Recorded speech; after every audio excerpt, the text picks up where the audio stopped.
الحمد لله رب العالمين والصلاة والسلام على سيد الأنبياء والمرسلين أما بعد فأعوذ بالله من الشيطان الرجيم بسم الله الرحمن الرحيم رب اشرح لي صدري ويسر لي أمري واحلل عقدة من لساني يفقه قولي اللهم انفعنا بما علمتنا وعلمنا ما ينفعنا وزدنا علما اللهم صل على محمد وعلى آل محمد كما صليت على إبراهيم وعلى آل إبراهيم إنك حميد مجيد اللهم بارك على محمد وعلى آل محمد كما باركت على إبراهيم وعلى آل إبراهيم إنك حميد مجيد. چلیے، جیسا کہ آپ لوگوں کو پتہ ہے کہ آج 26ویں رجب ہے، اور ہم سب کو معلوم ہونا چاہیے کہ رجب جو ہے حرمت والے مہینوں میں سے ایک مہینہ ہے. اس کی حرمت ہے، یعنی 4 مہینے ایسے ہیں جن کو اللہ نے حرمت کے مہینے قرار دیا ہے. اور ویسے تقریباً سب کو معلوم ہی ہوگا کہ 3 مہینے سیکوینس میں ہیں، ذوالقعدہ، ذوالحجہ اور محرم، اور یہ ایک مہینہ رجب. یہ 4 مہینے حرمت والے مہینے ہیں. ان میں کوئی گناہ کے کام، کوئی زیادتی کے کام، فساد، لڑائی جھگڑے، اس سے بچنا چاہیے. بہرحال چلیں، تو سبحان اللہ، آج کی رات کو شب معراج کے نام سے بہت مشہور کر دیا گیا ہے انڈیا میں، پاکستان میں، مسلمانوں کے درمیان. اور اس کی کیا حقیقت ہے، اس کی کیا اہمیت ہے، اس کا اہتمام کب سے ہوا، کیا محمد صلی اللہ علیہ وسلم نے اپنی زندگی میں، یعنی نبی صلی اللہ علیہ وسلم کی جتنی حیات مبارکہ تھا اس میں کیا محمد صلی اللہ علیہ وسلم نے کیا اس طرح کا کوئی شب منایا ہے، یا پھر صحابہ رضی اللہ تعالیٰ عنہم، نبی صلی اللہ علیہ وسلم کے جو فالوورز ہیں، کمپینینز جس کو ہم کہتے ہیں، ان کا کیا طرز عمل ہے، ہم دیکھیں گے. پھر ہمارا کیا معاملہ ہے، ہم دیکھیں گے. تو بہرحال اللہ سبحانہ و تعالیٰ نے قرآن میں، ٹھیک ہے، تو اب اس کا یہ شروع ہوتا ہے، اس واقعے کی شروعات اس طرح سے ہوتی ہے. اور آپ صلی اللہ علیہ وسلم براق پر سوار ہوئے، جبریل علیہ السلام کے ساتھ گئے کہاں پر، مسجد اقصی. اور مسجد اقصی پہنچنے پر آپ صلی اللہ علیہ وسلم نے اپنے جانور یعنی براق کو باندھا. ٹھیک ہے، ایک کسی چیز سے باندھا، تو اس سے کیا پتہ چلتا ہے، توکل. سبحان اللہ. دیکھیے، آسمان سے آیا تھا وہ جانور، اور صرف محمد صلی اللہ علیہ وسلم کے لیے اسپیشلی اللہ نے بھیجا تھا. اور نبی صلی اللہ علیہ وسلم نے یہ نہیں کہا کہ یہ تو جانور ہے، وہ تو اللہ تعالیٰ نے میرے لیے خاص طور پر بھیجا ہے، میں اس کو بس چھوڑ دوں وہ کہیں نہیں جائے گا، نہیں. تو اس سے ہم کو پتہ چلتا ہے کہ توکل کیا ہے. اسباب کو اختیار کرنا ہے آپ کو، چاہے آپ کو کتنا بھی وہ چیز پر بھروسہ ہو، آپ اسباب کو اختیار کریں. یہاں پر نبی ہیں، اللہ کے رسول ہیں، اتنا زبردست سفر کا آغاز ہوا، اور پھر یہ آپ صلی اللہ علیہ وسلم نے، آپ کو جب پتہ، یہ واقعے میں اگر یہ جتنے بھی حدیث میں سے ہم کو ملتا ہے اس کا ڈسکرپشن، تو نبی صلی اللہ علیہ وسلم نے براق کو باندھا. اس سے ہم کو پتہ چلتا ہے توکل کیا ہے. توکل کا معنی یہ نہیں ہے کہ صرف توکل علی اللہ اور کچھ بھی ہم اسباب کو اختیار نہیں کریں. اپنی استطاعت میں جو ہم کر سکتے ہیں وہ کام کریں، اور پھر اللہ پہ توکل کریں.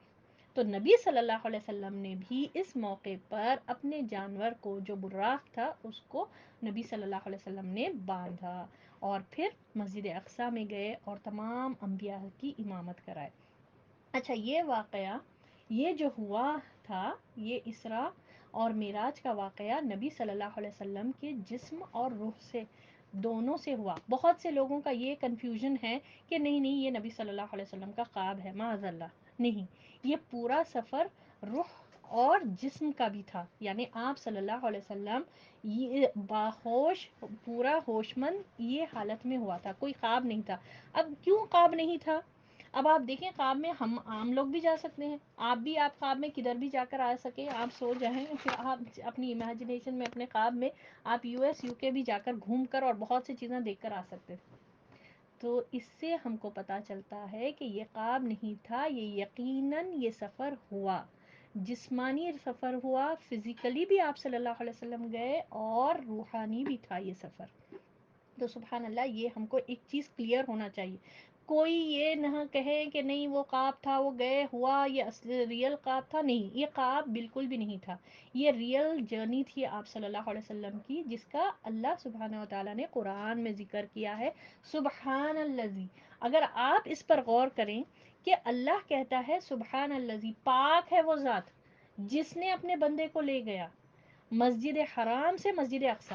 اب مسجد حرام سے مسجد اقصی کا سفر ان دنوں میں، یعنی کہ اس دور میں جب محمد صلی اللہ علیہ وسلم کا دور تھا، تو اس دور میں 40 دن لگتے تھے تقریباً مسجد حرام سے مسجد اقصی کو جانے کے لیے، یعنی مکہ سے فلسطین کو جانے کے لیے۔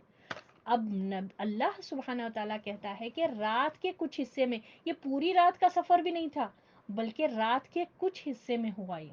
اب یہ کیسے ہوا، کیوں ہوا، اس کا جواب ایک ہی اس میں لفظ میں ہم کو ملتا ہے، ایک ہی کلمے میں، سبحان اللہ۔ پاک ہے اللہ، اللہ ہر عیب سے پاک ہے، اللہ ہر نقص سے پاک ہے، اللہ کو ایسے کوئی اسباب کی ضرورت نہیں ہے، ٹائم کو اللہ نے کریٹ کیا، ٹائم کو اللہ جب چاہے جب رکا دے۔ یہ کس طرح سے غیب کا معاملہ ہوا ہم نہیں جانتے، مگر اللہ اس لیے یہاں پر سبحان الذی کا ورڈ یوز کیا کہ پاک ہے۔ آپ کے اور میرے سمجھنے میں نہیں آ سکتی یہ بات، اللہ پاک ہے، اللہ یہ کام کر سکتا ہے، اللہ کو اللہ باؤنڈ نہیں ہے کسی اسباب کے تحت ہو، کیسے ہو سکتا، جو 40 دن کا سفر رات کے کچھ حصے میں کوئی کیسے طے کر سکتا، تو غالباً یہ خواب ہے، یہ غلط سوچ ہے۔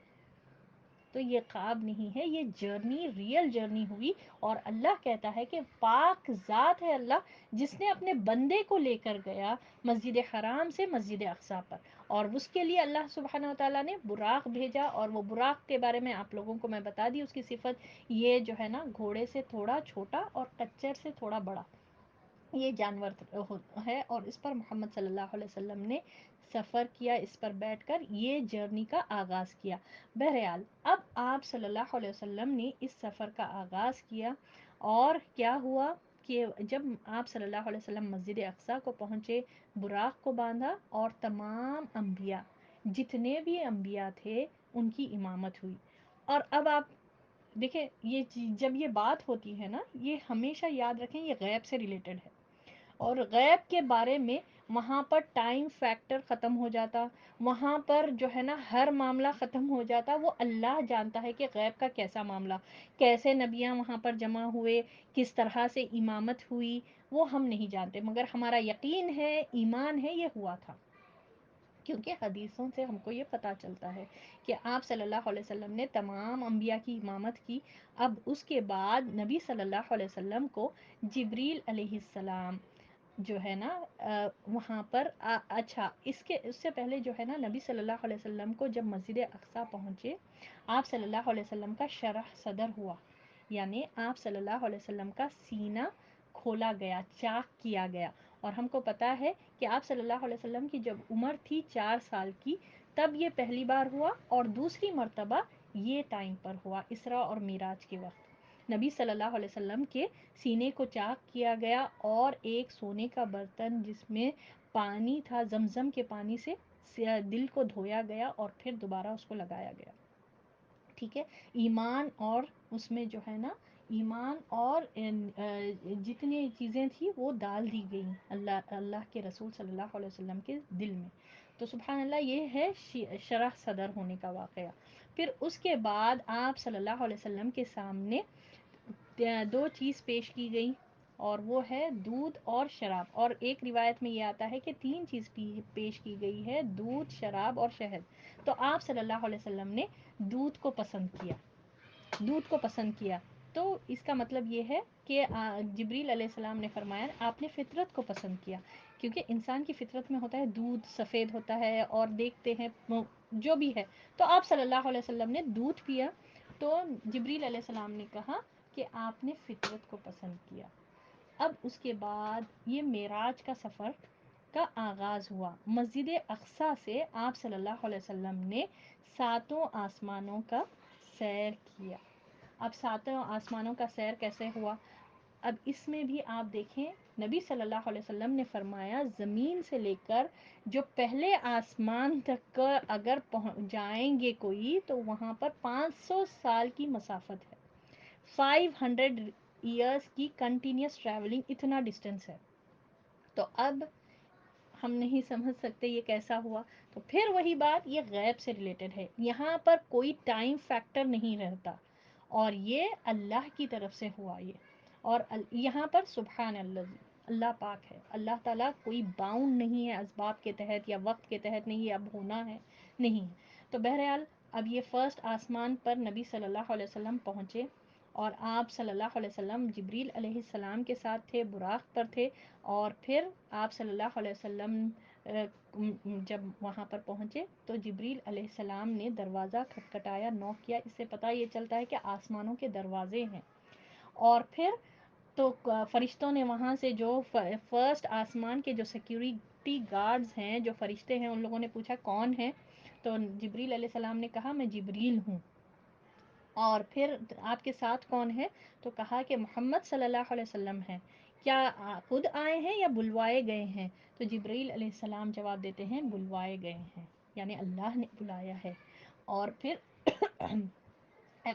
دروازہ کھولا جاتا ہے، پھر آپ صلی اللہ علیہ وسلم جو ہے آسمانوں کی سیر کا یہ ہوا، پہلی آسمان میں داخل ہوتے ہیں، اور آپ صلی اللہ علیہ وسلم وہاں پر آدم علیہ السلام سے ملاقات کرتے ہیں، ٹھیک ہے؟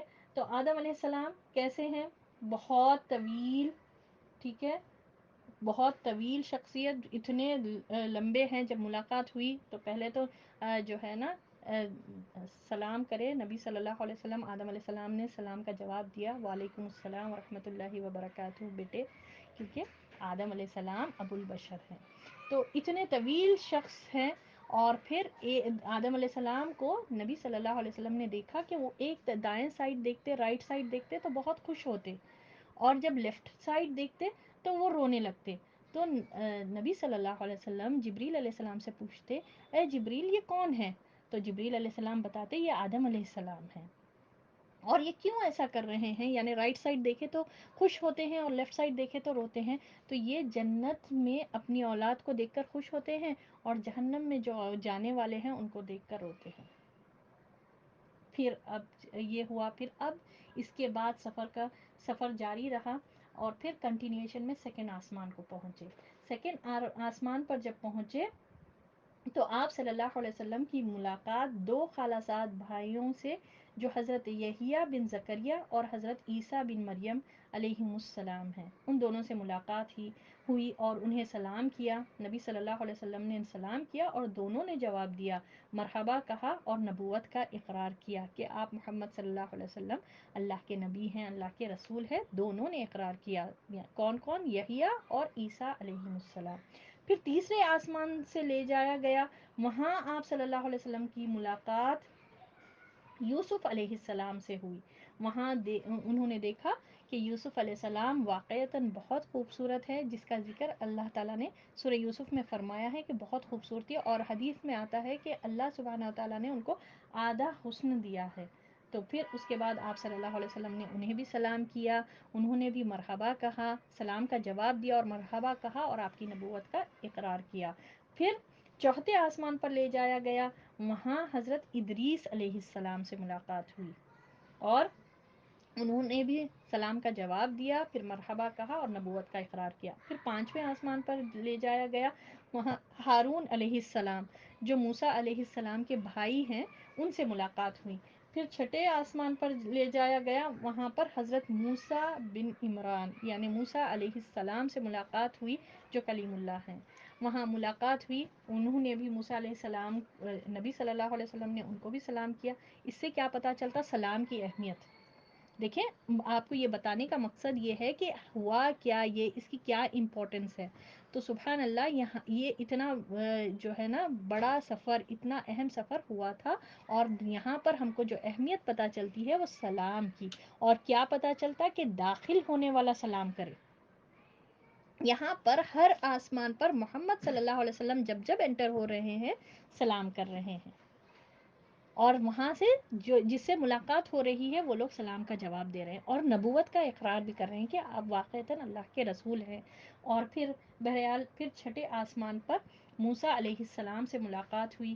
موسیٰ علیہ السلام سلام آپ صلی اللہ علیہ وسلم نے کیا، موسیٰ علیہ السلام نے جواب دیا اور مرحبا کہا، اور آپ صلی اللہ علیہ وسلم کی نبوت کا انہوں نے بھی اقرار کیا۔ پھر آپ جب وہاں سے آگے بڑھے تو وہ رونے لگے۔ کیوں رونے لگے موسیٰ علیہ السلام؟ کیونکہ ان سے کہا گیا کہ آپ کیوں رو رہے ہیں؟ انہوں نے کہا میں اس لیے رو رہا ہوں کہ ایک نوجوان میرے بعد مبعوث کیا گیا، اس کی امت میری امت سے زیادہ تعداد میں جنت کے اندر داخل ہوگی، اللہم اجعلنا منہم۔ تو یہ ہوا۔ پھر اس کے بعد ساتویں آسمان پر لے جایا گیا، وہاں آپ صلی اللہ علیہ وسلم کی ملاقات حضرت ابراہیم علیہ السلام سے ہوئی۔ آپ صلی اللہ علیہ وسلم نے انہیں سلام کیا۔ جب آپ صلی اللہ علیہ وسلم ابراہیم علیہ السلام کو دیکھے تو بولے کہ ایسی شخصیت یعنی پرسنالٹی بھی ان کی ایسی تھی، ہیبت، یعنی کہ دیکھنے والے کو پتہ چلے کہ یہ ابراہیم علیہ السلام ہے، یعنی ایک ہیبت والی پرسنالٹی تھی ان کی، ایک خویز جسم تھا ان کا۔ اور آپ صلی اللہ علیہ وسلم نے انہیں سلام کیا، انہوں نے جواب دیا، مرحبا کہا اور آپ کی نبوت کا اقرار کیا۔ وہ اپنی وہ اپنی پشت بیت المعمور سے لگائے ہوئے تھے۔ اب یہ بیت المعمور کیا ہے؟ بیت المعمور یہ ہمارا کعبہ جو زمین پر ہے، اس کے بالکل اوپر یہ جو ہے نا ساتویں آسمان پر یہ فرشتوں کا عبادت کا گھر ہے۔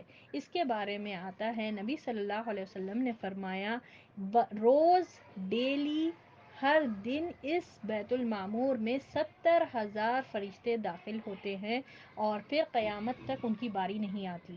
یعنی اتنا عبادت کا گھر ہے، 70,000 فرشتے اس میں داخل ہوتے ہیں، اس کی کیپیسٹی ایسی ہے کہ 70,000 فرشتے اس میں داخل ہوتے ہیں عبادت کے لیے اور پھر ان کو دوبارہ موقع نہیں ملتا۔ اب آپ سوچیں ہم کعبے کے اطراف میں جب جاتے ہیں عمرے وغیرہ کو بھی اللہ ہم سب کو بھی لے کر جائے تو ہم زندگی میں کتنے مرتبہ ہم کو جب بھی موقع ملا ہم کرتے ہیں، مگر سبحان اللہ یہ 70,000 فرشتے جو جس دن داخل ہوتے ہیں ان کو قیامت تک نہیں ملتا موقع۔ تو اس سے ہم اندازہ لگا سکتے ہیں کہ اللہ تعالیٰ نے فرشتوں کو کتنی تعداد میں بنایا، انفینٹ کتنے ہوں گے سوچیں آپ، 70,000 ایک دن میں، پھر نیکسٹ ڈے دوسرے 70,000، پھر نیکسٹ ڈے اسی طرح آپ دیکھیں۔ یہ جب یہ بات ہم کو پتہ چلی وہ 1400 سال ہو گئے اور اللہ عالم، ہاں اللہ جانتا ہے کہ یہ کب سے یہ لوگ ہیں فرشتے اور کتنی تعداد میں ہیں۔ اللہ کے پاس ہے تعداد، ہمارے پاس نہیں ہے، انکاؤنٹیبل، انفینٹ نمبر۔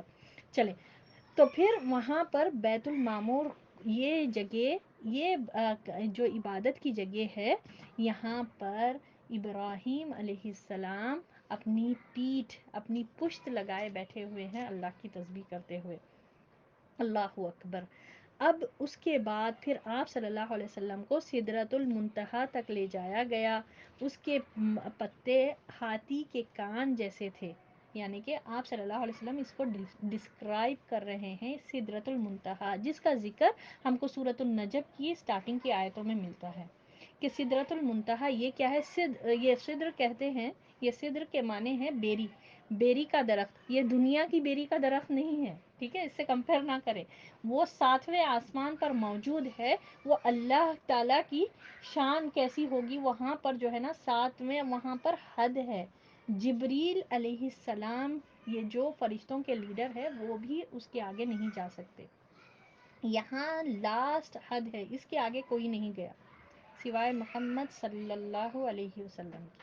تو یہ سدرۃ المنتہا جس کے پتے ہاتھی کے کان جیسے تھے، اب وہ اس دور میں ہاتھی جو ہے سب سے بڑا جانور تھا، اس کے پتے جو ہے آف کورس اس کے جو ہے نا کان جو ہے نا سب سے بڑے ہوں گے، تو اب اس دور میں اس سے بڑی چیز کوئی سی بھی نہیں تھی، تو اسی لیے بتایا یہ جا رہا ہے کہ اس کے پتے کیسے تھے، ہاتھی کے کان کی طرح، اور پھل بڑے کنڈوں کی طرح یا بڑے بڑے دیگوں کی طرح تھے، اس کے پھل بڑے بڑے مٹکوں کی طرح اس کے پھل تھے، اور پھر اس پر سونے کے پتنگے چھا گئے، اور اللہ کے حکم میں اس پر جو کچھ چھانا تھا وہ چھا گیا، اور پھر اس کی جو خوبصورتی ہے وہ یعنی اللہ کی یہ کوئی مخلوق اس کے حسن بیان کرنے کی تاب نہیں رکھتا، یعنی ہم عاجز ہیں، اسپیچ لیس ہیں کہ یہ کتنا خوبصورت ہو گیا تھا یہ، جب یہ سونے کے پتنگے اس پر چھا گئے۔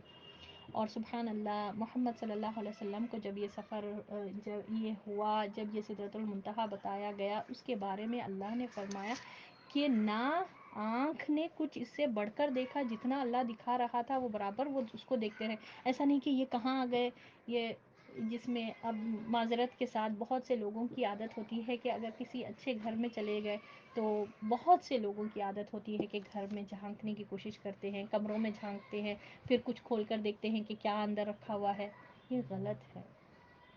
یہاں پر آپ صلی اللہ علیہ وسلم کی اخلاق کی تعریف کرتے ہوئے اللہ فرماتا ہے آنکھ نے جو کچھ دیکھا اس پر یقین ہے، یعنی نبی صلی اللہ علیہ وسلم کو اللہ سبحانہ و تعالیٰ جو یہ غیب کے بڑے بڑے میریکلز دکھا رہا تھا، اپنی غیب کی بڑے بڑے نشانیاں دکھا رہا تھا، اس پورے یقین کے ساتھ آپ صلی اللہ علیہ وسلم شرح صدر کے ساتھ دیکھ رہے تھے، اور سبحان اللہ جو کچھ بھی دکھایا جا رہا تھا وہ فوکسڈ ہو کر اسی چیز کو دیکھ رہے تھے، یہ نہیں کہ ہر طرف یہ کیا ہے، وہ کیا ہے، ایسا کیا ہے۔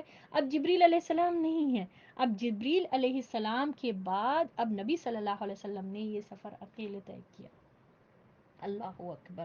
اب پھر آپ صلی اللہ علیہ وسلم کو سدرۃ المنتہا کے آگے آپ صلی اللہ علیہ وسلم گئے اور اللہ سے ملاقات ہوئی، اللہ سے ملاقات ہوئی، اللہ سے بات ہوئی، اور اگر کوئی شخص یہ کہے کہ نبی صلی اللہ علیہ وسلم نے اللہ کو دیکھا، اس نے جھوٹ کہا، کیونکہ اللہ تعالیٰ نور ہیں، اور کس طرح کے نور ہیں ہم امیجن نہیں کر سکتے۔ اللہ قرآن میں اپنے بارے میں بتاتا ہے لیس کمثلہ شیء، اس کی مثال ہم دے ہی نہیں سکتے، اور اس کے نور کی مثال یہ نور جو ہم جو سمجھتے ہیں کہ یہ دنیا کی روشنی ہے، نہیں۔ اور اگر آپ دیکھیں موسیٰ علیہ السلام کے واقعے میں، موسیٰ علیہ السلام نے ضد کی تھی کہ اللہ مجھے تجھے دیکھنا ہے، مجھے دیکھنا ہے، تو اللہ فرماتا ہے کہ نہیں تم اے موسیٰ تم نہیں دیکھ سکتے، نہیں مجھے دیکھنا ہے پھر بھی۔ تو اللہ تعالیٰ نے کہا کہ اچھا ٹھیک ہے، میرا تجلی، میرے نور کی تجلی میں کچھ دیر کے لیے اس پہاڑ پہ کرتا ہوں، اگر یہ پہاڑ اس کو جھیل لیا میری تجلی کو تو تم دیکھ لو گے اے موسیٰ۔ تو صرف نور کی تجلی ہوئی، صرف نور کی تجلی ہوئی اور وہ پہاڑ ریزہ ریزہ ہو گیا، اللہ اکبر کبیرہ، سبحان اللہ، اور موسیٰ علیہ السلام بے ہوش ہو کر گر گئے۔ تو سبحان اللہ، آج تک اللہ کو کسی نے نہیں دیکھا، نہ ہی محمد صلی اللہ علیہ وسلم نے دیکھا، اور کوئی یہ دعویٰ کرے کہ محمد صلی اللہ علیہ وسلم نے معراج کے وقت اللہ کو دیکھا، اس نے جھوٹ کہا، وہ جھوٹا ہے۔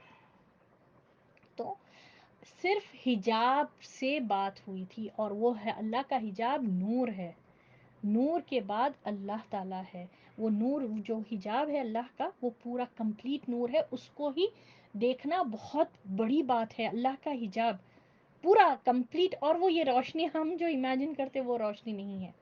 تو کیا اس کا یہ مطلب نہیں ہے کہ ہم اللہ کو نہیں دیکھ سکتے؟ ڈیفینیٹلی ہم سب دیکھیں گے، اللہ ہم سب کو اللہ کا دیدار عطا کرے، وہ ہم کچھ ڈفرینٹ پرسنالٹی ہوں گے، نہ ہی ہم دنیا کے ہمارے پاس وہ جسم رہے گا، نہ ہی وہ آنکھیں رہے گی۔ اللہ تعالیٰ جنتیوں کو اللہ تعالیٰ اپنا دیدار کرائے گا، جب جنتیاں وہاں پہنچ جائیں گے تو اللہ سبحانہ و تعالیٰ دیدار کرائے گا، اور اللہ تعالیٰ اپنا حجاب ہٹائے گا، یہ نور کا حجاب ہے، اور اللہ تعالیٰ اپنا دیدار کرائے گا، اللہم اجعلنا منہم۔ تو سبحان اللہ وہ معاملہ ہی کچھ اور ہوگا۔ تو بہرحال یہ ایک چھوٹا سا بریف آپ لوگوں کے سامنے یہ واقعہ رکھنے کا مقصد یہ ہے کہ آپ اس کو سمجھیں کہ یہ کتنا امپورٹنٹ واقعہ تھا، اور اس معراج کے وقت جو بہت اہم تحفہ ملا تھا اس ملاقات کے دوران، وہ ہے 5 نمازوں کا۔ اور یہ 5 نمازیں کیسی ہوئی؟ پہلے سٹارٹنگ میں 50 نمازوں کا ملا تھا، پھر موسیٰ علیہ السلام کے پاس محمد صلی اللہ علیہ وسلم یہ 50 نمازوں کا تحفہ لے کر گزرے، پھر وہاں پر جو ہے نا جب چھٹے آسمان پر آئے، آف کورس سدرۃ المنتہا کے پاس وہاں پر جبریل علیہ السلام ویٹ کر رہے تھے ہوں گے، پھر واپس لے آئے، جب چھٹے آسمان پر سے گزر ہوا تو موسیٰ علیہ السلام نے کہا کہ کیا ملا آپ کو؟ اللہ سے ملاقات ہوئی نا، کیا تحفہ ملا؟ تو نبی صلی اللہ علیہ وسلم نے فرمایا میری امت کے لیے 50 نمازوں کا تحفہ ملا ہے۔ تو موسیٰ علیہ السلام نے کہا کہ نہیں، آپ جائیں اللہ سے تخفیف کرائیں، میری امت کے لیے تو بہت اس سے بھی کم پر تھا، تب بھی وہ نہیں کر سکے، آپ جائیں رب کے پاس، اور اپنے رب کے پاس جائیں اور پھر سے تخفیف کرائیں یعنی کم کرائیں۔ تو نبی صلی اللہ علیہ وسلم جبریل علیہ السلام کی طرف دیکھے، تو جبریل علیہ السلام نے کہا ٹھیک ہے اگر آپ کہیں تو جاتے ہیں، پھر گئے نبی صلی اللہ علیہ وسلم، پھر اسی طرح سے ہوا جس طرح سے پہلے وہاں پر سدرۃ المنتہا وہیں تک جبریل علیہ السلام رکے، پھر بعد میں محمد صلی اللہ علیہ وسلم آگے گئے، پھر اللہ سے تخفیف کی ریکویسٹ کی، اس کے بارے میں کہا تو اللہ تعالیٰ نے تخفیف 5 کیے، پھر تو ہو گئے 45، پھر پلٹ کر آئے، پھر موسیٰ علیہ السلام نے کہا کہ نہیں پھر اور تخفیف کریں، پھر اس طرح سے آمد و رفت جاری رہی موسیٰ علیہ السلام اور نبی صلی اللہ علیہ وسلم کے بیچ میں، اور حتیٰ کہ اللہ سبحانہ و تعالیٰ نے 50 نمازوں کو کم کر کر 5 نمازیں ہمارے لیے عطا فرمایا ہے، تحفے کی طرح ہمارے لیے تحفے کی طرح عطا کیا گیا۔ اور موسیٰ علیہ السلام نے جب سنا کہ اب جب یہ ہوا آمد اور رفت کے بعد جو یہ ہوا تھا، جب 5 نمازیں ملی تھی تو موسیٰ علیہ السلام نے کہا کہ نہیں اور تخفیف کرائیں، میری امت پر تو اس سے بھی کم پر تھا مگر وہ بھی نہیں کر پائے، وہ لوگ نہیں پڑھ پائے، تو آپ اور کم کرائیں۔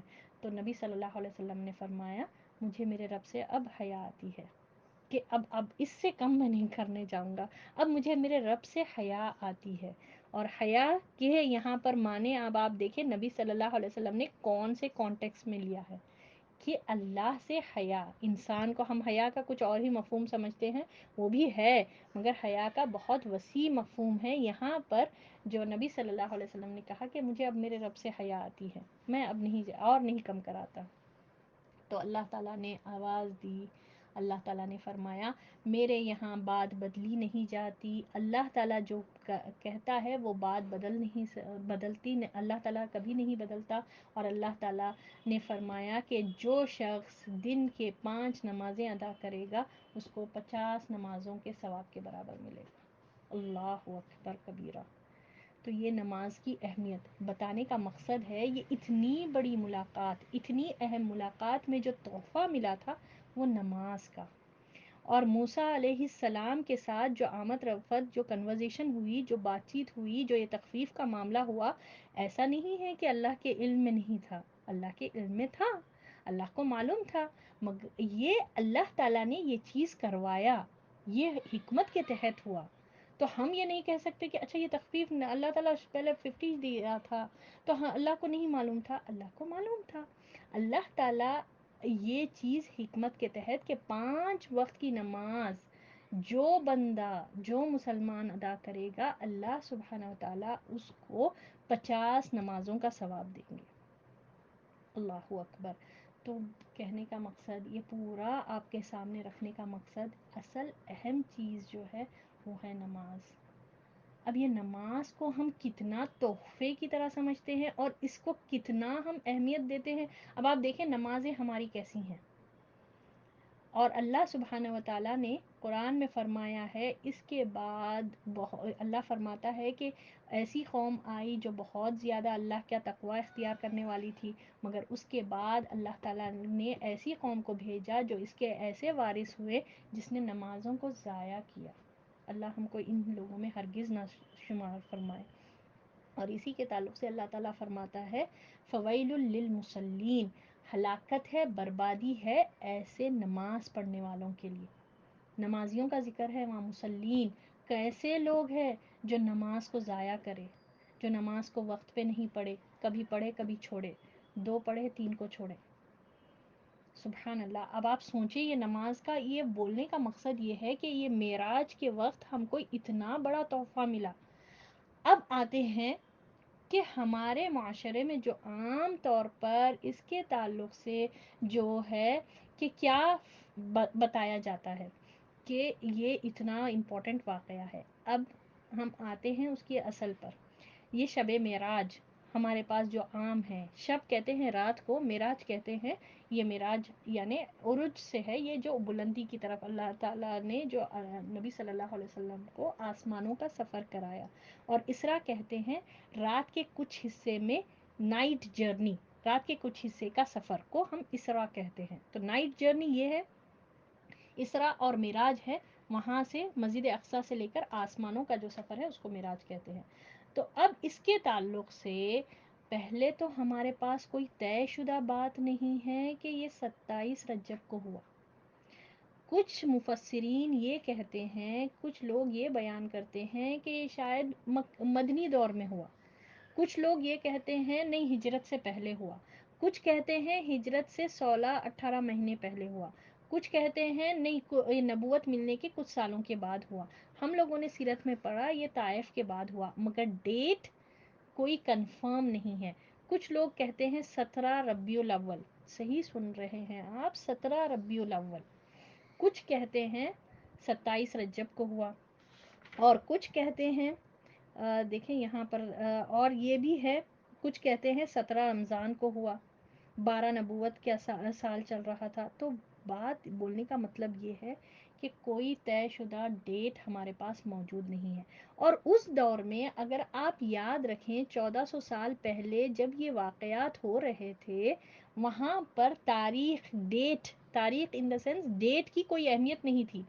اس دور میں لوگ ڈیٹس کو اہمیت نہیں دیتے تھے. اب آپ دیکھیں کیا صحابہ رضی اللہ تعالیٰ عنہم نبی صلی اللہ علیہ وسلم سے پیچھے پڑھ کر پوچھے آپ کی ڈیٹ کیا ہے، آپ کی پیدائش کی ڈیٹ کیا ہے، یا پھر آپ کو یہ معراج کون سے دن ہوا. معراج ہوا سب کو پتا ہے، اللہ نے قرآن میں ذکر کیا. اب یہاں پر ڈیٹس کے پیچھے کون پڑھے؟ بعد کے لوگ. ٹھیک ہے، صحابہ رضی اللہ تعالیٰ عنہم تو اس کے پیچھے پڑے بھی نہیں، معلوم بھی نہیں کرے، کیونکہ یہاں پر اکثر لوگوں میں، تمام علماء میں جو ہے نا وہ ہے کہ کنفرم بات نہیں ہے. کوئی کہتے ہیں 17 ربیع الاول، کوئی کہتے ہیں 27 رجب، کوئی کہتے ہیں یہ 17 رمضان. تو اب اس میں جو چیز کنفرم ہی نہیں ہے ہم نے اس کو کنفرم کر لیا بعد میں. اب آتے ہیں محمد صلی اللہ علیہ وسلم کا طرز عمل کیا تھا اس معراج کو لے کر. آپ صلی اللہ علیہ وسلم کی حیات مبارکہ میں جس طرح سے ہم کو پتا ہے کہ یہ مکی دور میں ہوا معراج، کیونکہ نماز کا تحفہ ملا تھا، نماز مکی دور میں مل گئی تھی. تو سبحان اللہ یہ جو ہے نا یہ ہوا نبی صلی اللہ علیہ وسلم کی حیات مبارکہ میں کتنے مرتبہ آیا ہوں گا، کتنے سال آپ صلی اللہ علیہ وسلم رہے. اور پھر اگر ہم مدنی دور کو کیلکولیٹ کریں 10 سال آپ صلی اللہ علیہ وسلم نے مدینہ میں گزارا. کیا محمد صلی اللہ علیہ وسلم کبھی بھی 27 رجب کو جاگتے تھے، مناتے تھے، یا منانے خود مناتے تھے، اور کیا اپنے صحابہ کو حکم دیا؟ اگر ہم دیکھیں پوری ہسٹری پڑھ لیں کہیں پر بھی نہیں ملتی. اور پھر اگر ہم دیکھیں صحابہ رضی اللہ تعالیٰ عنہم کے دور میں کیا وہ لوگ کرتے تھے، ہم کو کہیں پر بھی نہیں ملتے.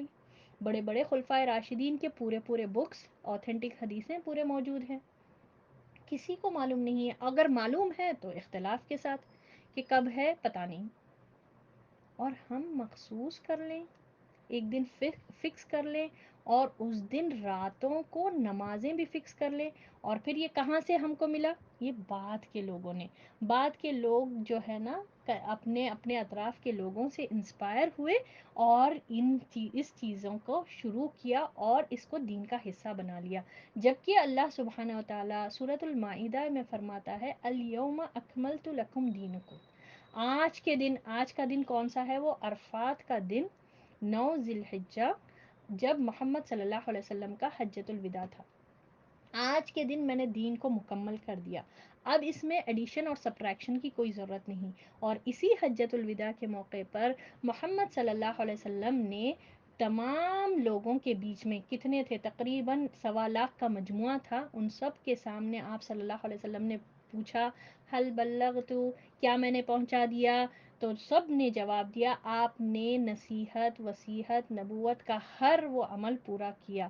تو نبی صلی اللہ علیہ وسلم نے گواہی لی اور اللہ کو گواہ بنایا۔ کس طرح؟ نبی صلی اللہ علیہ وسلم نے کہا اللہم اشہد، اللہم اشہد، اللہم اشہد، اللہ تو گواہ رہے، یہ لوگ گواہی دے رہے ہیں کہ میں نے پہنچا دیا، میں نے دین کا ہر معاملہ یہ لوگوں کو کر دیا۔ تو بہت سے لوگ جواز یہ بولتے ہیں اس کو، دنیا کے معاملات میں ہم چینجز کر لیے، پہلے جھوپڑی میں رہتے تھے اب بلڈنگز میں رہ رہے ہیں، اوپر اوپر اوپر بناتے چل جا رہے ہیں۔ تو دیکھیں اس کا جواب یہ ہے کہ دنیا کے معاملات میں آپ کریں، اختیار کریں، مگر دین میں ہم کو اجازت نہیں ہے۔ یہ دین آیا ہے قیامت تک، اور یہ اس کو اللہ تعالیٰ نے کمپلیٹ کر دیا یوم العرفہ کے ٹائم، یوم العرفہ کے دن۔ اور اللہ سبحانہ و تعالیٰ نے خود قرآن میں یہ آیت بھی عطا فرمائی ہے کہ فرمایا کہ شریعت کے جتنے بھی احکامات تھے، جو کچھ بھی ہم کو عبادت سے ریلیٹڈ جتنا بھی ضروری تھا وہ فلفل ہو گیا۔ اور یاد رکھیں ایک ڈرنے والی حدیث، نبی صلی اللہ علیہ وسلم نے فرمایا ایسا عمل جس کو میں نے نہیں کیا، نہ ہی میرے صحابہ رضی اللہ تعالیٰ عنہم نے کیا، اور لوگ اس کو دین کا حصہ سمجھ کر رہے ہیں، وہ رد ہے، وہ ریجیکٹڈ ہے، نل اینڈ وائڈ ہے۔ اور ایسی چیزیں جو دین کا حصہ نہیں ہے، بعد کے لوگوں نے عبادت میں نیا ایڈیشن کر لیا ہے، اس کو ہی ہم بدعت کہتے ہیں۔ اور بدعت کے تعلق سے نبی صلی اللہ علیہ وسلم نے فرمایا کل بدعت ضلالہ وکل ضلالۃ فی النار، ہر بدعت گمراہی ہے اور تمام گمراہیاں جہنم میں لے کر جا کر چھوڑے گی۔ اللہم اجرنا من النار، اللہ ہم سب کو دوزخ کے آگ سے محفوظ فرمائے۔ پھر ہم لوگوں نے یہ کہاں سے لا لیا؟ جو نہ نبی صلی اللہ علیہ وسلم اپنی زندگی میں کبھی منائے، اور نہ ہی کبھی صحابہ رضی اللہ تعالیٰ عنہم نے کیا۔ اب ہم اس کو ایک عبادت کا ذریعہ بنا کر اس دن روزہ رہنا، یا پھر اس کے نیکسٹ ڈے روزہ رہنا، یا پھر اس رات کو 27 شب کو جگنا کہ اس دن معراج ہوئی تھی۔ معراج کا اصل مقصد ہے 5 وقت کی نمازیں، جو مینڈیٹری ہے، جو اوبلیگیٹری ہے، جو معراج منانے والے بہت سے لوگ گوا دیتے ہیں، صحیح طور پر نہیں پڑھتے۔ میجورٹی آف پیپل کی نماز صحیح نہیں ہے، نمازوں کو صحیح طور پر نہیں پڑھتے ہیں، خشوع اور خضوع سے نہیں پڑھتے، بوجھ کی طرح پڑھتے، تحفہ ملا اس کو بوجھ سمجھ لیے۔ اور ہمارا معاملہ کیا ہو گیا؟ اللہ تعالیٰ نے کہا کہ خیر امت ہے تم لوگ، تم کو خیر پہنچانا ہے، ہم اپنے مسئلوں میں بھی بکھر کر اپنے آپ کو ہی تانا کشی کرنے لگے، اور ایک ایک دین کے ایک ایک حصہ بنا لے کر ہر کوئی اپنے گروپ میں مگن ہے۔ تو دیکھیں یہ ہمارے لیے قیامت کے دن رسوائی بنے گی، یہ تو اللہ تعالیٰ پوچھے گا۔ اور نبی صلی اللہ علیہ وسلم اگر ہم کو ان کیس پوچھ لیں کیا میں نے جو شریعت لا کر دی تھی وہ تم کو پسند نہیں آئی؟ کیا میں نے جو دین لا کر تم کو دیا پورا مکمل طور پر، کیا معاذ اللہ میں بھول گیا تھا؟ تو ہمارا کیا جواب رہے گا؟ کیا بنے گا ہمارا قیامت کے دن؟ تو ہم سب کو جواب دینا ہے، ہم سب کو ہم کھڑنا ہے، ہم دیکھیں گے، ملاقات کریں گے محمد صلی اللہ علیہ وسلم سے۔ اللہ ہم سب کو محمد صلی اللہ علیہ وسلم کا مبارک پڑھوس عطا فرمائے، وہ کوالٹیز ڈیولپ کرنے والا بنائے۔ تو غیر غلط باتوں کو دین کا حصہ بنا کر، اور میجورٹی آف پیپل کر رہے ہیں تو ہم بھی یہ سمجھتے ہیں کہ ہاں ہاں ہو سکتا ہے یہ کر سکتے ہیں، اتنی اس کے ساتھ مسجدوں کو آراستہ کرنا، مسجدوں پر لائٹنگز لگانا۔ اب آپ دیکھیں مسجدوں کو کس طرح سے آراستہ کیا جا رہا ہے، جبکہ یہ قیامت کے سائنس میں سے ہے۔ مسجدوں کو آراستہ کیا جائے گا، مسجدیں اللہ کی عبادت کا گھر ہے، وہاں پر اللہ کا ذکر ہونا چاہیے، اللہ تعالیٰ کی جو ہے نا قرآن کو سیکھنے کے تعلیمات ہونے چاہیے، لوگ جمع ہونا، حلقے بنانا، یعنی اس کی تحفظ وغیرہ کا کام چلنا چاہیے، اس کی انڈرسٹینڈنگ فقہ وغیرہ کو سمجھانا چاہیے، جو ہوتا ہی نہیں۔ اور اس طرح کے معاملات، اور اتنا زیادہ ہمارے اندر اس کا شوق اور ذوق ہے کہ یہ آپ کو میں بتاتی ہوں، اور جتنی روایتیں ہیں اس کے تعلق سے وہ سب ضعیف ہے۔ ضعیف ان حدیثوں کو کہا جاتا ہے جس کی چین ٹوٹی ہوئی ہے، یعنی روایت کرنے والا یا بیچ میں سے مسنگ ہے، یعنی بولنے والا یا تو بھول گیا یا پھر مسنگ ہے، اس کی بات میں جھوٹ ہے۔ تو ہم ضعیف حدیثوں پر کیوں عمل کریں؟ صحیح حدیثیں آج ہمارے ہاتھ کے ٹپ آف فنگرز پر موجود ہیں. آپ کلک کریں، آپ دیکھیں، آپ معلوم کریں. جو سوشل میڈیا پہ اویلیبل ہے، اور ہم کیا چاہتے ہیں، اصل وجہ کیا ہے، میں بتاؤں آپ کو، یہ شب معراج کرنے کا ہم کنوینئنس والا دین چاہتے ہیں کہ ایک رات جگ لے. آج دیکھیں یہ 2 رکعت نفل نماز آگے پیچھے جو ہے سورۃ الاخلاص، سورۃ الفاتحہ اتنے مرتبہ، سورۃ الاخلاص پتہ نہیں کتنے مرتبہ، 25 مرتبہ، 50 مرتبہ پڑھ لیں، 2 رکعت نماز کے ساتھ پڑھ لیں، اتنے سال کے گناہ ہیں معاف. اچھا جو بھی کر لیں اب تک، جو بھی کرتے ہوئے آئے، ایک رات انسان جگ لے تو معاف ہو جائے گا. چاہے پھر اس کے بعد، یہ جگنے کے بعد، روزہ رہنے کے بعد کتنے بھی گناہوں میں مشغول کیوں نہ ہو جائے. لا الہ الا اللہ، ان للہ و انا الیہ راجعون. کہاں ہم جا رہے ہیں اس دین کو لے کر. تو بولنے کا مقصد یہ ہے، تو یہ میں آپ لوگوں کو بتانا چاہ رہی تھی کہ ایسی کوئی چیز جو ہمارے دین کا حصہ ہے، ہم اس پر عمل کریں جو قرآن اور سنت سے ثابت ہے. اور کیوں ہم صرف قرآن اور سنت سے عمل کریں؟ کیوں ہم صرف قرآن اور سنت کو فالو کریں؟ کیونکہ محمد صلی اللہ علیہ وسلم نے حجۃ الوداع کے موقع پر ایک بہترین نصیحت ہمارے لیے چھوڑ کر گئی ہے. اور وہ کیا ہے کہ لوگوں، میں تمہارے بیچ میں 2 چیزیں چھوڑ کر جا رہا ہوں. 2 چیزیں، ہاں غور کریں، 2 چیزیں چھوڑ کر جا رہا ہوں، قرآن اور سنت. تم اگر اس کو مضبوطی سے تھامو گے تو کبھی گمراہ نہیں ہوں گے. تو قرآن میں کہیں پر بھی ذکر نہیں آتا کہ شب معراج کا، کہ اس کو شب کی طرح وہ کرنا. اور حدیثوں میں دیکھیں، ہم تو پہلے تو اس کی کوئی ہم کو ڈیٹ کنفرم نہیں ملتی.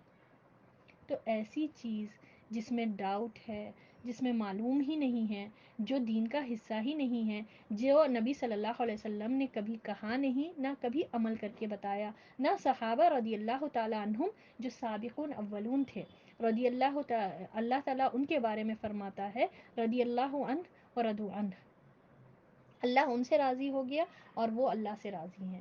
تو ہم کہاں جا رہے ہیں؟ ہم کیا کر رہے ہیں؟ ہم کو فالو ہمارے امام نبی صلی اللہ علیہ وسلم کو کرنا ہے. امام الانبیاء ہیں وہ. اتنا بڑا شرف اللہ تعالیٰ نے آپ صلی اللہ علیہ وسلم کو عطا فرمایا ہے. اور آگے بڑھنے کی کوشش کریں اور زیادہ کما لیں. نہیں ہم یہ سب گناہیں کر لیں گے، رات میں جگیں گے، آج مسجدوں کو آراستہ کریں گے اور کنڈے کریں گے اور پتہ نہیں کچھ حلوے بنائیں گے، کچھ حلوے بانٹیں گے، تو کیا یہ قابل قبول ہوگی؟ تو ایسا عمل جو اللہ تعالیٰ کے لیے خلوص نیت سے نہیں کیا گیا ہو اور نہ ہی محمد صلی اللہ علیہ وسلم کے بتائے ہوئے طریقے پر ہو، تو وہ ریجیکٹڈ ہے، نل اور این وائڈ ہو جائے گا، ملٹی پلائڈ بائی 0 ہوگا. چاہے کتنے بھی خرچہ کر کے کر رہے ہوں گے، کتنے بھی رات جگ کے کر رہے ہوں گے، کتنے بھی روزے کر رہے ہوں گے، جس کا محمد صلی اللہ علیہ وسلم نے ہم کو نہیں بتایا، وہ ملٹی پلائڈ بائی 0 ہو جائے گا اور یہ جہنم میں لے کر جا کر چھوڑیں گی. بدعتیں کہتے ہیں انوویشنز کو، دین میں نئی چیزیں ایجاد کرنا، عبادت کے نئے نئے طریقے ایجاد کرنا، اس کو ہم بدعت کہتے ہیں. تو ایسی چیزیں اللہ کے لیے نہ کریں. کسی سے بھی یہ ثابت نہیں ملتا. لوگ اتنا اہتمام کر کے کرنا، اتنا گھر کو صاف کرنا، اور بہت سے لوگ تو اور اہتمام میں اتنے آگے بڑھتے ہیں. اللہ رحم کرے، اللہ تعالیٰ توفیق دے، اللہ ہدایت دے، صحیح بینیفیشل نالج حاصل کرنے والا بنائے. اس معراج کے سفر کے موقع پر سبحان اللہ، نبی صلی اللہ علیہ وسلم جب واپس آ رہے تھے، جب پورا سفر مکمل کر کر اپنے سفر سے واپس ہوئے، تو آپ صلی اللہ علیہ وسلم کو جنت اور جہنم بھی بتایا گیا. ٹھیک ہے، جنت کے تعلق سے جنت میں یہ ہے کہ محمد صلی اللہ علیہ وسلم نے کو جب معراج ہوا تو آپ صلی اللہ علیہ وسلم نے جنت میں جو ہے نا بلال رضی اللہ تعالیٰ عنہ کے پیروں کی آہٹ سنی تھی. تو یہ ہے بلال رضی اللہ تعالیٰ عنہ کا درجہ. کہاں غلام، وہ بھی حبشی غلام، مگر ان کا عمل کتنا سٹرونگ تھا کہ جب ایمان لائے، احد احد کتنی تکلیفیں دی گئی. سیرت میں آپ لوگوں نے پڑھا ہے تو یاد کریں کہ کتنا ایک روح کانپنے والی ان کو اذیتیں دی گئی. جبکہ عمار بن یاسر کے بارے میں جب ان کو یہ اذیتیں دی جا رہی تھی، دل ان کا ایمان سے بھرا ہوا تھا، مگر زبان سے انہوں نے کہہ دیا کفری جملہ. اور مگر بلال رضی اللہ تعالیٰ عنہ کا معاملہ یہ تھا کہ زبان سے بھی نہیں کہے، یعنی تقریباً ادمرا ان کو کر دیا گیا تھا، سینے پر پتھر رکھ کر تپتی ہوئی ریت میں ان کو کھینچ کر لے جایا گیا. بہرحال اتنی اذیتیں دینے کے باوجود مگر وہ ڈٹے رہے، اور اللہ نے کہاں ان کو اتنا بڑا کہ نبی صلی اللہ علیہ وسلم نے فرمایا میں نے بلال کے قدموں کی آہٹ جنت میں سنی. تو یہ ہم اصل شے ہے ایمان، اصل شے ہے عمل. ایک غلام کو اللہ سبحانہ وتعالیٰ نے اتنا بڑا درجہ دیا، اور آج بھی شاید ہی کوئی مسلمان بچہ ایسا ہوگا جس کو معلوم نہیں ہوگا بلال رضی اللہ تعالیٰ نے. تو یہ ہوا، اور پھر جنت اور جہنم کی سیر کرائی گئی. جہنم میں کے بارے میں بہت سے ہم کو روایتیں ملتی ہیں کہ نبی صلی اللہ علیہ وسلم کو جب جہنم کی سیر کرائی گئی، جہنم میں نبی صلی اللہ علیہ وسلم نے دیکھا کہ کچھ لوگوں کو پیٹ ان کے جو ہے نا ٹرانسپیرنٹ پیٹ تھے، اور ان کے پیٹوں میں سانپ تھے. یہ کون لوگ ہیں؟ یہ وہ لوگ ہیں جو سود کھاتے تھے. نبی صلی اللہ علیہ وسلم نے پوچھا اے جبریل یہ کون لوگ ہیں؟ یہ وہ لوگ ہیں جو سبحان اللہ جو سود کھاتے تھے. اور کچھ لوگ ایسے تھے جن کی زبانیں لمبی لمبی تھی اور آگ کی تھی، اور اس کو آگ کی خینچی سے کاٹا جا رہا تھا. اللہ اکبر. تو نبی صلی اللہ علیہ وسلم نے پوچھا یہ کون لوگ ہیں اے جبریل؟ تو نبی صلی اللہ علیہ وسلم کو جبریل علیہ السلام بتاتے ہیں یہ آپ کے امت کے وہ لوگ ہیں جو اپنی تقریر سے امت کو بانٹتے تھے. کہتے تھے کہ یہ ہمارا عمل ہے، یہ ہمارا، جو امت میں بانٹتے تھے، امت میں فساد پیدا کرتے تھے. یہ وہ لوگ ہیں، یہ خطیب امت کے وہ خطیب، وہ اوریٹرز ہوں گے. اور پھر وہاں پر جب جہنم کی سیر کرائی گئی، نبی صلی اللہ علیہ وسلم نے کچھ لوگوں کو دیکھا کہ وہ لوگوں کے ناخن تانبے اور پیتل کے تھے. یعنی ایسے میٹل کے تھے، تانبے اور پیتل کیسے میٹل ہوتے ہیں، اور وہ لوگ اپنے جسم کو کھروچ رہے تھے، اپنے جسم کا گوشت اس سے کھروچ رہے تھے. تو نبی صلی اللہ علیہ وسلم نے فرمایا اے جبریل یہ کون لوگ ہیں؟ تو نبی صلی اللہ علیہ وسلم کو جبریل علیہ السلام بتاتے ہیں کہ اے اللہ کے رسول صلی اللہ علیہ وسلم یہ آپ کی امت کے وہ لوگ ہیں جو لوگوں کی عزتوں کے ساتھ کھیلتے تھے، ان کے پیٹھ پیچھے غیبت کرتے تھے. اب یہ ہمارے لیے بہت بڑے بڑے چیزیں. بہرحال بہت سی چیزوں کا بات آپ صلی اللہ علیہ وسلم کے سامنے آئی. اور اسی طرح جب ابراہیم علیہ السلام سے ملاقات ہوئی تو ابراہیم علیہ السلام نے جب سلام کا جواب دیا تو کہا کہ اے میرے بیٹے محمد صلی اللہ علیہ وسلم اپنی امت کو میرا سلام کہنا، اور کہنا جنت کی زمین جو ہے بہت خوشبو ہے دار ہے، یعنی جنت کی زمین بہت پلین ہے، اور وہاں کا پانی بہت میٹھا ہے. جنت کا پانی بہت میٹھا ہے، اور وہاں پر سبحان اللہ، الحمد للہ، اللہ اکبر کہنا ایک پیڑ، ایک درخت لگانے کے برابر ہے. اور یہ کوئی دنیا کا درخت نہیں ہے بھائی. آپ یہ نہیں سوچے. میں آپ لوگوں کے سامنے، ہم لوگ ریسنٹلی پڑھے تھے سایوں کے تعلق سے، جنت میں درخت ایسے ہوں گے جس میں ایک گھڑ سوار پورا اپنے گھوڑے پر چلتا رہے گا تو 100 سال بھی وہ چلتا رہے گا تو بھی اس کا سایہ ختم نہیں ہوگا. کیسے وہ جھاڑ ہوں گے. اور جنتیوں کا لباس انہی جھاڑوں میں سے، طوبا جو جھاڑ ہے نا وہاں سے بن کر آئے گا. اللہ اکبر کبیرہ.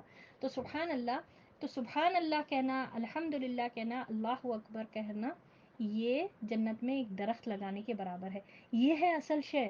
اور دیکھیے کہ کون کس کو نصیحت کر رہے ہیں. خلیل اللہ ہیں اور محمد صلی اللہ علیہ وسلم امام الانبیاء ہیں. ان کو کہہ رہے ہیں کہ اپنی امت سے کہنا یہ کام کریں. اور ہم کتنا کہتے ہیں سبحان اللہ، الحمد للہ، اللہ اکبر، سبحان اللہ. کبھی یہ یاد کر کے کریں کہ میرا ایک درخت لگ رہا ہے، میں جنت میں اپنا ایک درخت تیار کر رہی ہوں. کیا میں نے آج جنت میں درخت لگایا؟ یہ مجھے سوچنا چاہیے. کیا میں اپنے بچوں کو بتائی، اپنے چھوٹے چھوٹے بچوں کو، کیا بیٹے آج تم نے اپنا درخت لگایا جنت میں؟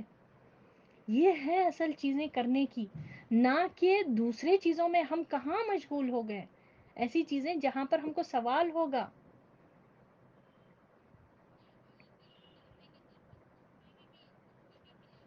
ہاں تو یہاں پر جو ہے نا جو ابھی جو بتائے ہم کو کہ سبحان اللہ کے سورۃ البقرہ کی آخری دو آیتیں، محمد صلی اللہ علیہ وسلم کو آسمان پر جب نبی صلی اللہ علیہ وسلم کا معراج کا تحفہ ملا تھا، عرش کے خزانے سے ملا. یہ اتنی امپورٹنٹ آیتیں ہیں، اور جو شخص یہ رات کو تلاوت کر کے سوئے گا، یہ دونوں آیتیں اس کے لیے کافی ہو جائیں گی۔ تو آپ اور ہم یہ دیکھیں کہ کیا ہم یہ عمل کرتے ہیں؟ کتنا ہمارا معاملہ اتنا ہوتا ہے کہ دنیا کے معاملات میں تھک کر ایسا آ کر سوتے ہیں بیڈ پر، اور پتہ نہیں وہ تو عشاء کا وقت، رات کی آدھی رات ہو جاتی، 1 بج جاتا، 2 بجے آتے ہیں تھک کے بیڈ پر، نہ آیت الکرسی پڑھتے ہیں اور نہ یہ اس کا اہتمام کرتے ہیں۔ تو اللہ آپ کو جزائے خیر دے پیانٹی، تو کہ آپ نے یہ یاد دلا دیا کہ یہ اتنے بڑے چیزیں ہم کو ملی۔ اور پھر اسی معراج کے وقت کے جو ہے نا، لا حول ولا قوت الا باللہ، یہ عرش کے خزانوں میں سے ایک خزانہ ہے۔ آپ صلی اللہ علیہ وسلم نے فرمایا، یہ معراج کے وقت نہیں، آپ صلی اللہ علیہ وسلم نے ایک روایت میں بتایا کہ عرش کے خزانوں میں سے ایک خزانہ لا حول ولا قوت الا باللہ پڑھنا۔ اللہ اکبر۔ تو ہم یہ سب چیزیں ذہن میں رکھیں اور دیکھیں کہ جنت اور جہنم بتائی گئی تھی آپ صلی اللہ علیہ وسلم کو، اور سبحان اللہ، اور آپ کو پتہ ہے نبی صلی اللہ علیہ وسلم کو 4 نہریں بھی بتائی گئی، 2 ظاہری، 2 باطنی۔ ظاہری 2 نہریں کون سی ہیں؟ وہ ہے ایجپٹ میں جو ہے نائل، اور جو بغداد میں جو ہے فرات، جو ہے نا جس کو کہتے ہیں فرات کہتے ہیں، اس کا نام ہے۔ تو یہ 2 جو ہے نا ظاہری یعنی دنیا کی ہے، اور جو باطنی ہے، جو چھپی ہوئی تھی، جو بالکل نظر نہیں آ رہی تھی، وہ ہے جنت کی نہریں۔ تو سبحان اللہ۔ اب اس کے تعلق سے بہت سے علماء کہتے ہیں کہ یہ جو ہے نا یہ جو جنت سے آئی ہی ہوئی ہے، یعنی ان کا پانی جو ہے نا بہت میٹھا اس وجہ سے ہے کیونکہ یہ جنت کی نہریں ہیں، یہ نائل ریور یعنی دریائے نیل، اور دریائے فرات جو بغداد میں ہے۔ تو سبحان اللہ، ہم نہیں جانتے، اور مگر اس کے قیامت کے سائنس میں سے ایک ہے نا، یہ دریائے فرات سوکھی جائے تو قیامت واقع ہوگی۔ بہرحال یہ سب چیزیں ہیں، یہ سب باتیں ہیں، بہت سی اور اس سے ریلیٹڈ ہے باتیں، ابھی ہمارے پاس وقت نہیں ہے۔ ایسی عمل جس سے اللہ راضی ہو جائے۔ اللہ سبحانہ و تعالیٰ سے دعا ہے کہ اللہ تعالیٰ ہم کو جنت الفردوس عطا فرمائے اپنی رحمت سے، اللہ تعالیٰ اس کو حاصل کرنے والا بھی ہم کو بنائے، اور اللہ تعالیٰ ہم کو جو ذریعہ عطا فرمایا ہے دنیا میں ہدایت کا، وہ قرآن اور سنت، اس پر عمل کرنے والا بنائے، اور اس پر عمل کر کے نیکیاں کمانے والا بنائے، نہ کہ گمراہی میں پڑھ کر، بدعتوں میں پڑھ کر ہم اللہ کے یہاں اللہ ہم سے سوال کر دے، اور ایسا نہ ہو کہ ایسے عمل کی اللہ ہم کو ہرگز ہرگز توفیق نہ دے جو اللہ کے یہاں ریجیکٹڈ ہوگا۔ اللہ ہم کو ایسے عمل کی توفیق دے جس سے اللہ راضی ہو، جس سے اللہ خوش ہو، جس پر اللہ تعالیٰ ہم کو نیکیوں سے عطا فرمائے، اور اللہ ہم کو نیکیاں کرنے والا ہی نہیں، نیکیوں کو محفوظ کرنے والا بھی بنائے۔ اللہ ہم کو اس قرآن کے ذریعے سے سلیقہ اور طریقے کے ساتھ زندگی گزارنے والا بنائے، جو بہترین طریقہ ہے زندگی گزارنے کا، اور اللہ کرے کہ ہمارا اس روئے زمین پر ہمارا جو آخری سانس ہو، وہ اس پر لا الہ الا اللہ ہی ہمارے آخری سانس نکلتے وقت یہی ہو، اور اللہ کرے کہ ہم سب سے اللہ تعالیٰ راضی ہو جائے، اور اللہ کرے کہ اس محفل کا شمار اللہ تعالیٰ اپنی بہترین محفلوں میں فرمائے۔ آمین یا رب العالمین۔ وآخر الدعوانا ان الحمد للہ رب العالمین۔ سبحان ربک رب العزت عما یصفون، وسلام علی المرسلین، والحمد للہ رب العالمین۔ سبحانک اللہم وبحمدک، نشہد ان لا الہ الا انت، نستغفرک ونتوب الیک۔ السلام علیکم ورحمۃ اللہ وبرکاتہ۔